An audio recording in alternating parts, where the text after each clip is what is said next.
안녕하세요, 단골 여러분. 반갑습니다. 신현선의 책슈퍼입니다.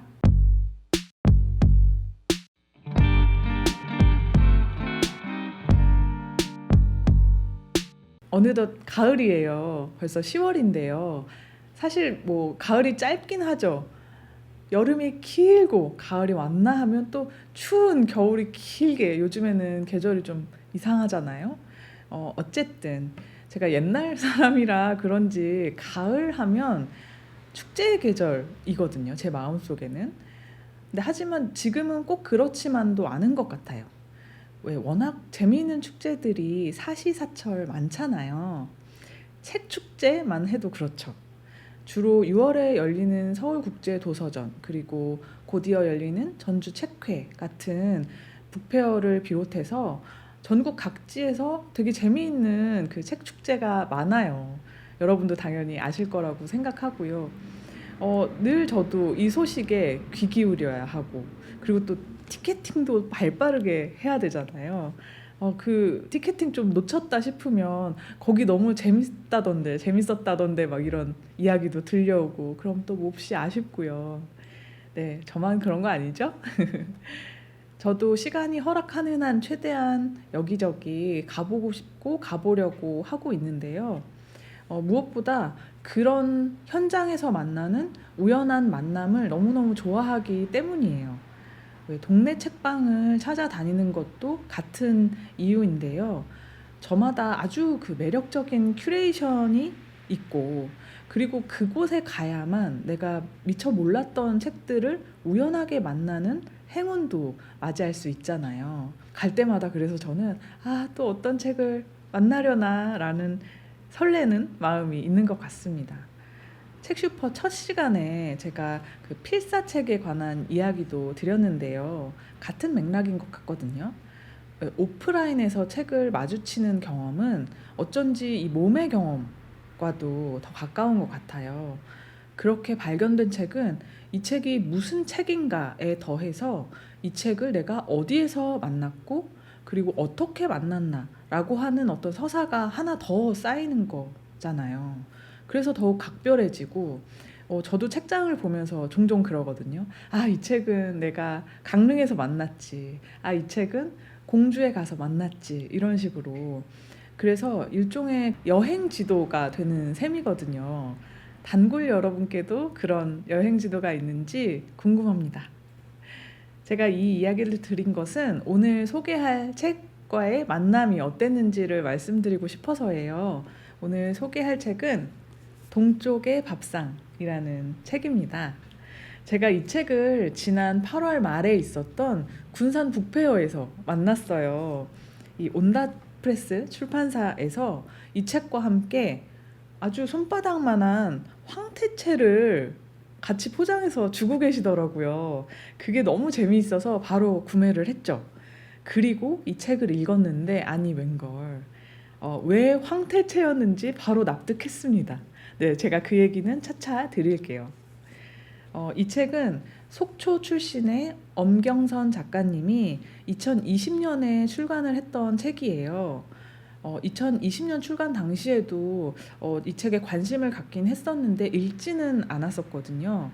그러니까 이 황태채 프로모션이 아주 잘 먹혔다는 말씀을 살짝 남기고요. 개정판에서는 몇 개의 챕터가 추가가 되었고요. 그리고 5년 전에 있었던 일과는 다른, 지금 5년 사이에 변화한 일들이 많이 있기 때문에 그 내용을 반영해서 많이 보완을 했다고 해요. 왜 5년 별 많이 변했을까 생각할 수도 있을 텐데, 하지만 살펴보면 지금 워낙 빠르게 기후가 변화하고 있어서 이 해양 생태라는 것도 한 해 한 해가 다르다고 하더라고요. 그러니까 동쪽 바다와 사람에 관한 이야기를 담은 이 책에서 해양 생태가 이렇게 매해 달라졌다는 상황은 아주 직접적인 내용 수정이 반영될 수밖에 없는 것인 거죠. 책을 보면은 실제로 그 변화가 되게 피부로 느껴지기도 합니다. 일단 이 책은 한국의 동쪽이죠. 그러니까 속초, 고성, 양양 등의 지역에 널리 퍼져 있는 이 독특한 우리의 음식 문화를 소개하는 에세이입니다. 그래서 다루고 있는 음식의 면면도 아주 재미있어요. 가자미 식혜, 순쳇국, 함흥냉면, 아바이 순대 등 들으시면 잘 알려진, 내가 알고 있는 것도 있고 의외로 낯선 것도 있죠. 책에서는 이렇게 다양한 음식에 담긴 작가 본인의 경험을 이야기하기도 하고요. 실제로 그 현지에 계신 분들의 목소리를 담기도 하고, 또 조선시대 허균의 도문대작이나 정약전의 자산어보 같은 역사서도 면밀하게 취재해서 소개를 하고 있습니다. 음식을 다룬 글이라 그런지 글맛이 참 좋아요. 차례만 봐도 그렇거든요. 그 향이 사흘이 지나도 가시지 않았다더라. 어떠세요? 막 상상하게 되지 않나요? 도대체 얼마나 향이 좋으면 입에서 그 향이 막 사흘 동안 가시지 않았을까. 막 너무 먹어보고 싶어지는 아주 그냥 훅이 있는 카피이고요. 또 이런 제목도 있어요. 양양부사도 그 맛에 눈물을 흘렸다더라. 이거는 황어 그리고 탁주를 다룬 챕터의 제목인데요. 어떤 내용인고 하니, 양양에 왜 예전에 이제 부사가 부임을 하면 황어와 탁주가 너무 맛이 있어서 왜 다른 곳으로 발령이 나면은 그 맛을 잊지 못해서 떠나면서 그리워서 눈물을 흘렸다는 거예요. 이런 내용도 참 재미있었습니다. 이렇게 과거의 음식 풍속을 소개한 내용 중에 제가 가장 놀랐던 것은 바로 표태였어요. 표태 뭘까 싶으시죠? 그것은 바로 표범의 태반입니다. 이렇게 생각하실 분들도 많으실 텐데, 허균의 도문대작이라는 책에 보면 이 표태가 당시에 아주 귀한 진미 중에 진미로 손꼽혔던 요리라고 하더라고요. 이렇게 과거의 어떤 음식 문화가 어떻게 발달했고, 그리고 어떻게 또 소멸했고, 지금까지 어떻게 이어지고 변화해 왔는지를 이 책은 아주 폭넓게 다루고 있어요. 제가 방금 어떻게 소멸되고 어떻게 변형되었는지 이렇게 말씀을 드렸는데요. 무엇보다 제가 이 책을 읽으면서 느꼈던 것은 음식 하나에 생각보다 훨씬 더 많은 어떤 맥락이 담겨 있다는 것이었어요. 그러니까 음식 하나가 만약에 사라진다면 그거는 그냥 그 음식 하나가 사라지는 게 아니라 생각보다 우리가 더 많은 것을 잃는 일이구나, 이런 것들을 깨닫게 하는 책이었거든요. 가령 이런 거예요. 자, 앞서서 말씀드린 황태채 굿즈의 이유가 나옵니다. 이 책에서 명태를 무려 3챕터에 걸쳐서 이야기를 하고 있어요. 왜 명태는 워낙에 버릴 데가 없다고들 하죠. 내장은 뭐 명란젓, 창란젓으로 만들기도 하고, 그리고 싱싱한 것은 생태, 얼고 마르기를 반복해서 노랗게 된 것을 황태.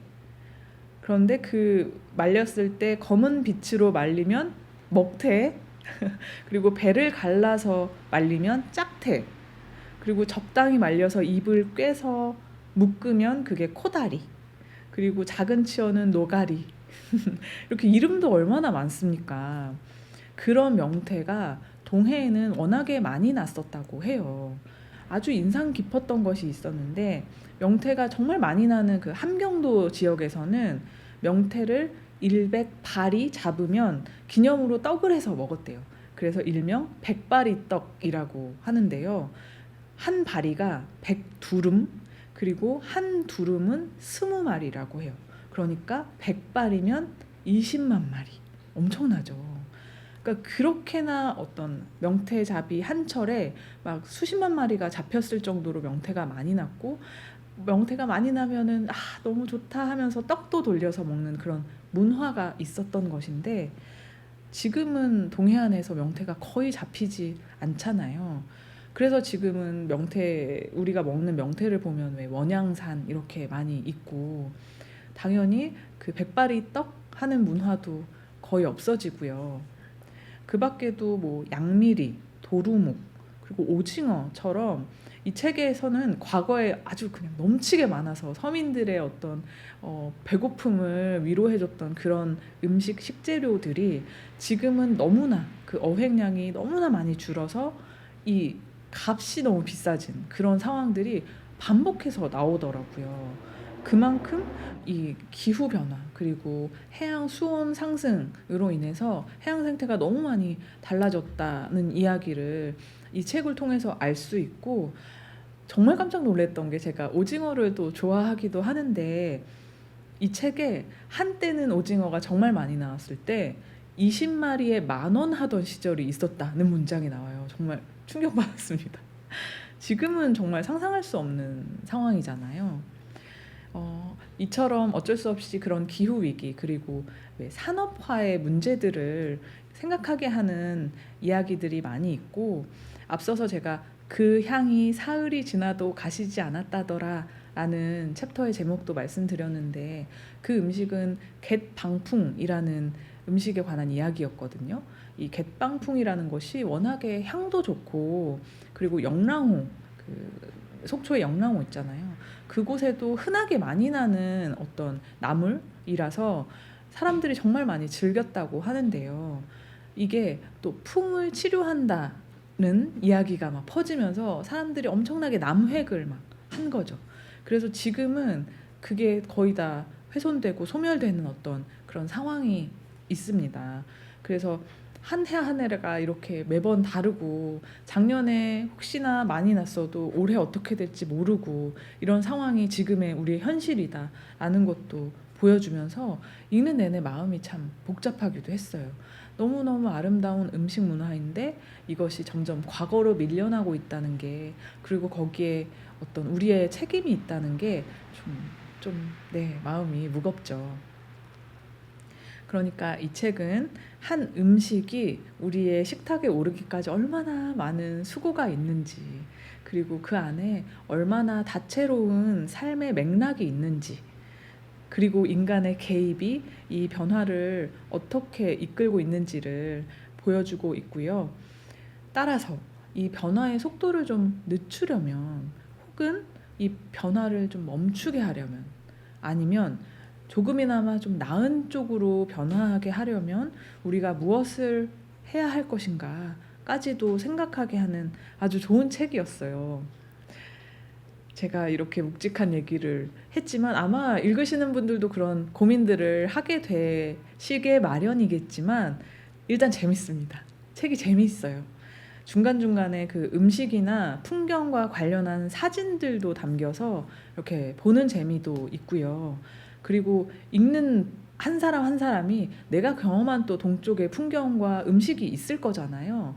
저 역시도 내가 속초에 가서 먹었던 그 음식을 이 책에서 읽을 때 떠올리기도 하고, 혹은 전혀 몰랐던 어떤 음식을 이 책을 통해서 읽으면서 막 상상해 보기도 하는 그런 아주 적극적인 책 읽기가 되는 그런 책이었거든요.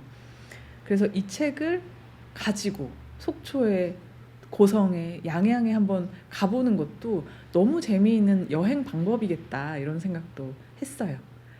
동시에 이 책과 함께 읽으면 좋겠다고 생각한 책이 있어서 또 함께 소개를 하고 싶은데요. 속초에 여러분도 잘 아실 거예요. 유명한 책방이죠. 동아서점에 그 김영건 대표님이 쓴 속초라는 책이 있습니다. 그 책은 속초의 동명동 성당, 청초호, 영랑호, 그리고 서점 완벽한 날들까지 왜 속초에 가보면 좋을 아주 귀한 장소들을 소개하고 있는 책이거든요. 그러니까 이 동쪽의 밥상을 통해서 동쪽의 음식과 삶에 대해서 공부를 하고, 그리고 그 속초라는 책을 통해서 속초에 막 가볼 만한 곳들을 함께 공부를 해보는 거죠. 그래서 나의 동쪽을 아주 풍성하게 만들어보는 거예요. 또 속초라는 책이, 그 책도 2019년에 출간이 되었으니까요. 역시 지금과 그때의 변화된 내용들을 함께 살펴볼 수 있는 일종의 사료로서의 가치도 있는 책이라고 생각을 합니다. 그래서 마침 저는 얼마 뒤에 속초에 갈 일이 있어요. 그래서 두 책을 들고 가볼 작정이에요. 여러분도 속초 아니면 동쪽의 어느 지역에 갔을 때 이 책을 한번 떠올려 보시고요. 동쪽의 밥상. 어, 그쪽 지역에 가서 책방에서 이 책을 만나보셔도 너무 좋을 것 같고, 그리고 이 안에 있는 어떤 음식들, 또 이 저자가 이것은 꼭 맛봐라 하는 그런 음식들이 있거든요. 그런 것들은 또 말 잘 듣고 따라서 가서 먹어보기도 하면서 좀 다양하게 우리가 추억을 쌓는 것도 중요할 것 같아요. 그러니까 이 기억하는 것, 그리고 이어서 말하는 것이 참 소중한 일이다라는 말씀을 드리고 싶은 건데요. 더 많은 사람들이 이런 책, 우리의 과거와 현재, 그리고 앞으로가 어떻게 돼야 될지를 가늠하게 하는 이런 책들을 함께 읽는다면, 어쩌면 조금 더 나빠지는 속도가 느려지지 않을까? 아니면 좀 덜 나빠지지 않을까? 라는 그런 낙관을 품어보기도 합니다. 이렇게 함께 읽어달라는 말씀을 길게 드렸고요. 다시 한번 말씀드리면 오늘 소개한 책은 엄경선 작가님의 동쪽의 밥상이었습니다. 일단 이 책 들고 속초로 갑시다, 여러분. 우리 단골들을 위해서 저는 다음 주에 또 좋은 책 가지고 찾아올게요. 지금까지 신현선의 책슈퍼였습니다. 신선한 책 팔아요.